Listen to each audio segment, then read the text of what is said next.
Assalamu alaikum, Айкөл Манас атабыздын асыл эли, амансыздарбы?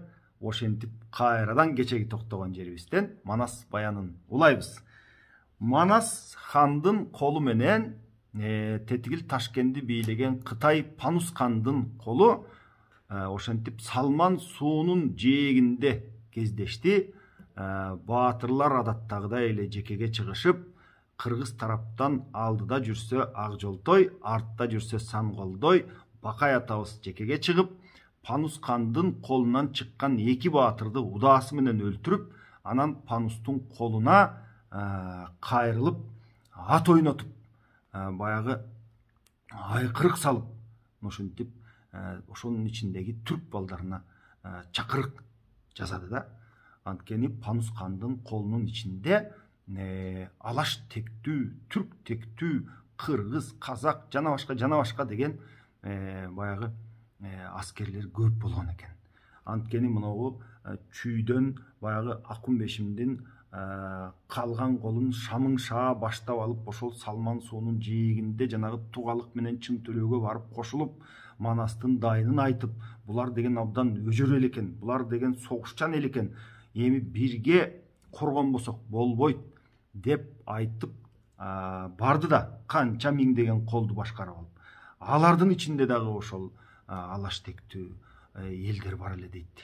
Анан Ташкенттен келген элдин ичинде дагы бир топ болчу дейт да. Анткени Панус хан тетигил Ташкентте жатып алып, улам өзүнүн казынадан баккан колун жөнөтүп, андан кийин ошол жерде ага караган букаралардан, жанагындай түрк тектүү кол башчылардан аларга Доотай, Калдай деген наам берген экен. Алар чин алып ошол Панус хандын кызматында жүргөн экен. Анткени Кытай келип чапканда булардын жарымысы Алтай, тетигил ар жакты көздөй, бири кетти Кангайга, бири кетти Алтайга болуп сүрүлгөн менен, баары бир ошол түрк балдарынын журтчулугу ошол жерде Панустун алдында калып, анын букаралыгында жашаган, ага букара болуп жашаган дейт да.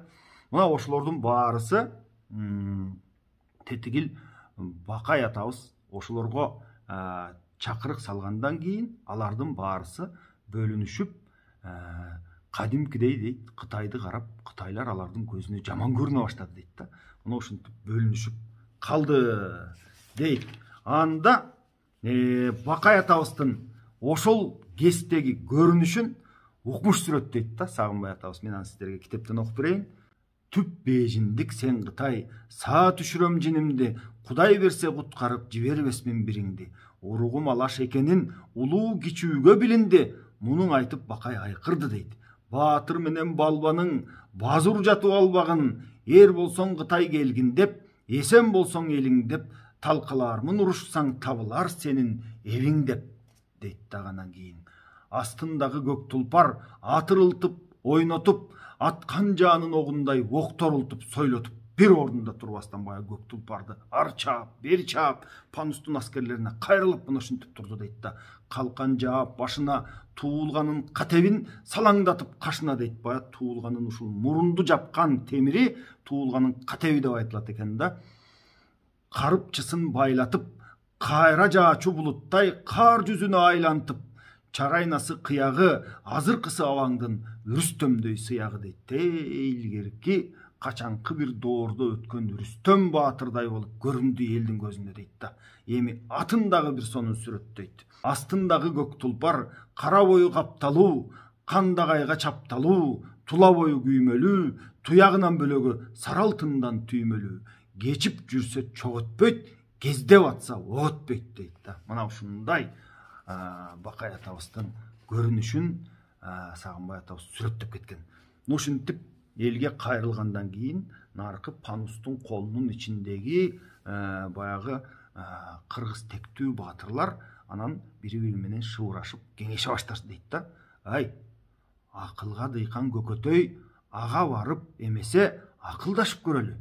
Бул эл биз менен баягы согушканы келбептир го. Булар деген бизди бошоткону келген турбайбы? Биз бул Кытайга кошулуп алып, булар менен согушуп эмне абийир табабыз? Биздин атабыздын ураанын чакырып турат. Бул биздин бир тууганыбыз турбайбы? тетигил Алтайга ооп кетип, андан кийин берки жактын баарын чаап келаткан жанагы Манас деген уш турбайбы дешип бири бири менен көр шыбыр түшүп сүйлөшүп калды дейт да. Акылга дыйкан Көкөтөй ага барып эмесе акылдашып көрөлү. Окчулардан кейишпай, думарадан тейишпай, ушул жерде эми баягы түрк тектүү, кыргыз тектүү уруулардын баатырларын айтып жатат. Улуу жүздүн байышы, тотулардын чайшы дейт. Кытай менен кыргыздын кылым журтка белгилүү кырчылдашкан сайышы, көкчөлүктүн баяман дейт. Мына ушул жерде айта кете турган бир нерсе бар.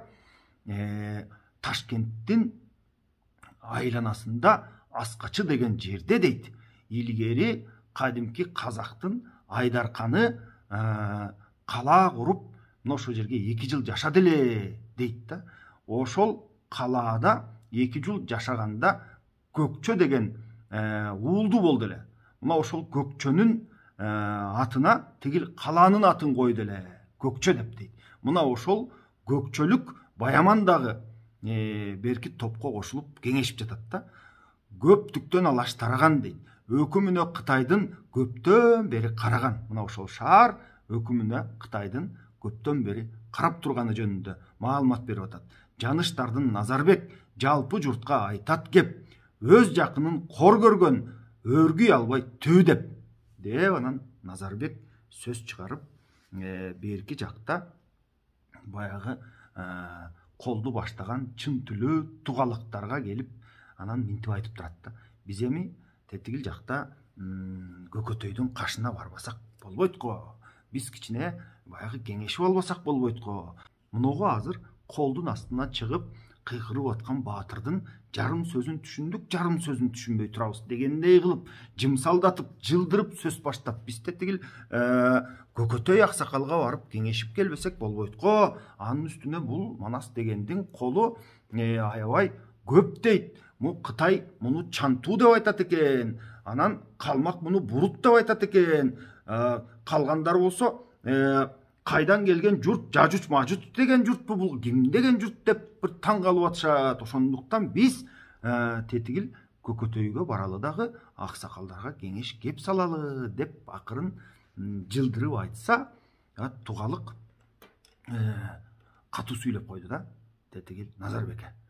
Мен сени дейт, түшүнбөй калат дейсиңби, билбей калат дейсиңби? Сенин тетигил жактан Алтайдан 60 үйлүү Кыргызстан тетигил чантуу кандашың келип калыптыр. Булар менен биргейин деп жатасыңбы? Ушул жерге чейин биз менен келип анан айнып жатасыңбы? Бизди таштап тетигилерге биригип бизге карата жоо болоюн деп жатасыңбы? Сени шашпай тургунуң тетигил каңгайда жаткан бак бурчундагы эсен каным аман болсо, ошол жактан кылкылдатып кол баштап келип кайра баштан мына наамандын баарын чачып каныңды төгүп, анан силерге окшогон биз көптүргөн дуудууларды, силерге окшогон мансаптуулардын баарысын кордотуп, бир кара таманга башкартып туруп, соруңарды шорпудой кайнатпасам деп баягы Назарбекке катуу тийди дейт да. Аңгыча нары жактан Жебечи деген баатыр чаптырып келип, анан тигил тугалыкка мындай деп кайрылып турат. Азыр ушул жерде токтой туралы, андан сөзүбүздү биз Ташкент калаасы жөнүндө улайлы. Ташкент калаасы кандай болгон, кандай болуп курулгандыгы тууралуу биздин Манас эпосунда санжыра бар экен. Мына ошону мен сиздерге айтып берейин. Эми Ташкентке дейт, ар жакта Эрен деген бир бала менен дейт, ушундай бир балекет чыкты. Ошолор менен согушуп жатып, анан наамутту кечип өтүп, Ташкенттин азыркы турган Ташкенттин ордуна алаш эли келип жайгашты дейт. Ал жерде дагы абдан көп согуш болду. Ушундай калабалуу жылдар көп болду дейт. Кийин заман тынчыганда бул жерге ушул алаш эли Ташкент деген кала курду дейт. Эми мен интернеттен карасам, Ташкент шаары биздин заманга чейинки экинчи кылымдарда Кытайдын, перстердин, араптардын жазмаларында Ташкент шаары жөнүндө маалымат калган экен. Мисалы үчүн Кытайдын летописинде биздин заманга чейинки экинчи кылымдарда ушул жерде Юни деген шаар болгон деп жазылса, перстерде ушул жерде Чач деген шаар бар деп жазып кетишкен экен. Ал эми арабтар ушул жерде Шаш деген шаар бар деп өздөрүнүн баягы тарыхый жазылмаларында жазып кетишкен экен да. Андан Кытайдын дагы башка бир баягындай жазылмаларында, летопистеринде ушул жерде Ши деген шаар бар деп айтып жазып кетишкен экен. Эми кайрадан ошол Ташкенттин санжырасын улайлы. Мына ошол Ташкентти жана Намут дайрасын кечип өтүп, Алаштын эли курду дейт. Бул жерде Санбарак деген хан бул ушу Алаштын бүткүл элин башкарды дейт. Алаштын эли деген ушул айтып кеттик, түрк балдары деген сөз. Анан ошол Санбарак башкарып турганда дейт. Эми аны сиздерге Сагынбай атабыздын оозунан жазылып алынган могу Манас китебинен бир аз окуп берейин. Санбараккан атанып, Азирети Мусанын тооратынан жаталып дейт. Булар ошол жалпы Алаш эли ошол жерде Санбарак хан башкарып, анан Азирети Мусанын тоорат дининде болгон экен дейт да. Чарбалары бай болуп, чайнаганы май болуп, түмөндөшүп жатыптыр, түрк баласы бай болуп дейт да. Мына ошол кылымдарда жанагы Мусанын дининде болушту бул эл дейт. Андан кийин Нупил деген хан болду дейт. Нупилден дагы дөөлөт кеткен жок дейт. Нупил өлгөндөн кийин 400 жылдан кийин Азирети Ыйсанын шариятына караган дейт да. Ушул эл кайра 400 жылдан кийин Ыйсанын дини келди бул элге дейт. Иса пайгамбар жөнүндө сөз болуп жатат. Мурунтадан кутулбай эрен деген баладан дейт. Апары сыяп тушунда бузук ишти көп кылып алды Көйкөс ушунда дейт. Мына ушул апары сыяп тушунда Көйкөс деген баатыр ушул элдин баарысын алды. Эрен деген эл каптап калды дейт да. Алар ушул Ыйсанын динин алып келишти дейт да. Анан кийин Эренден качкан калкыбыз жарым эмес жалпыбыз дейт. Жажуч болгон Кытайдын аркасынан кетиптир. 6 дайра кечиптир. Алтай жака жетиптир. Аңгиреге таянып, Алтайга барып жаялып, элибиз тынчтык алыптыр. Түркүстанда шондо да түрк уулунан калыптыр. Эртиш сууну чек кылып, Эрен журту алыптыр дейт. Бул жанагы Эрен журту жалпы Түркүстанды, Орто Азияны басып алып, Эртиш дайрасынын жээгине чейин чек кылып басып алды дейт. Андан ошол чекке чейинки элдин баарысын Ыйсанын шариятына киргизүүгө аракет кылды. Анан Ыйсанын шариятына киргизи келбегендер ошол жер которуп, жер оодарып, Алтайга чейин деди, Аңгире тоолорун таянып алды, Кытайга чейин кирип кетишти дейт да. Мында калган түрк уулу баргандардын баарысын мажусу деп салыптыр дейт. Ошол кетип калгандардын баарысын булар мажусу деп атап коюшту. Айтып жатсак түк укпайт, тилге келбей койду деп, Азирети Ыйсадан ак шарият сөз айтсак динге кирбей койду деп, мажусу динде калды деп, Яжуч болгон Кытайдын жарлыгына барды деп, бири мында бир анда дейт. Эми баягы кетип калган элден дейт, бири мында калды, бири анда калды деп дагы маалымат берип атат да. Мына ошол жөнүндө мынтип айтат. Ага кетсе аяка, ини калган бул жерде. Экөө кетсе аяка, бири калган бул жерде. Ини кетсе Алтайга, ага калган бул жерде. Жээн барса Алтайга, тага калган бул жерде дейт. Жер суусунун баарысы эң калган бул жерде дейт да. Кызыл башка тутулуп деп айтат. Кызыл башка тутулуп дегенде бул кызыл чачтуу демек адамдар ушул Орто Азияны чаап алды деген сөз деп түшүнүп жатам. Андан кийин Самар деген хан чыкты дейт. Самар хан чыгып, Самаркандты куруп, анан Самар деген хан жөнүндө мындай сөз айтат. Самар деген хан чыгып, сайыша калып, түрк уулу эрендерден кутулуп дейт. Мына жанагы басып алган ошол Ыйсанын динин жайылткан Эрен деген элден кутулуп дейт. Кат менен киши чаптырып, Алтайдагы агыны кабар берип чакырып, кайта көчүп алыптыр дейт. Баягы Алтайга кеткендин баарысын кайта көчүп келгиле деп кабар жөнөтүптүр да. 3 бөлгөндүн экиси калмак болуп калыптыр. ушул жерде эми баягы калмак эли жөнүндө момундай маалымат бар. 3 бөлгөндүн 2си калмак болуп калыптыр. Калабыз деп калгандан калмак болду канча жан дейт. Калктын азы келген соң калган дүйнө чиркинден сапар кылды Самаркан дейт. Самаркан мына ошондон кийин баягы о дүйнө кетти. Калктын бир тобун бул жака алдырды дейт. Бирок 3төн 2си тетиги Алтай андан нары жактарда калып, алардын аты калмак аталып калды дейт. Болбосо бизге тектеш эл экен булар. Самарканд өлгөндөн кийин Кытай бул жерди чаап, анан Кытай ээлеп, ошолордун арты менен анан жанагы Панускандар Ташкентти башкарып турат да.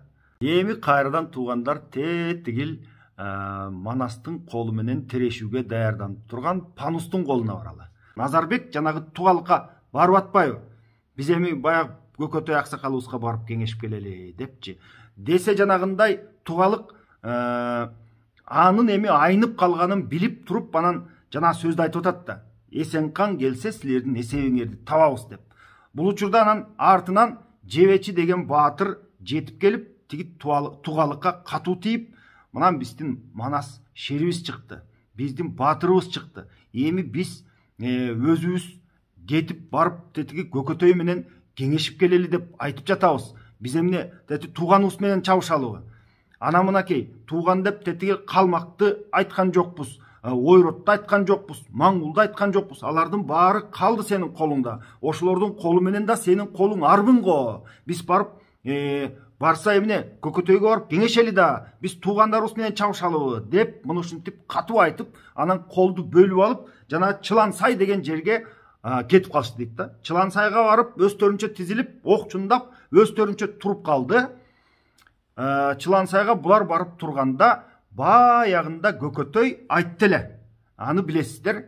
Бул Кытай бизге сырын айтпайт, сырын айтса да чынын айтпайт. Булардан биз абайлайлы.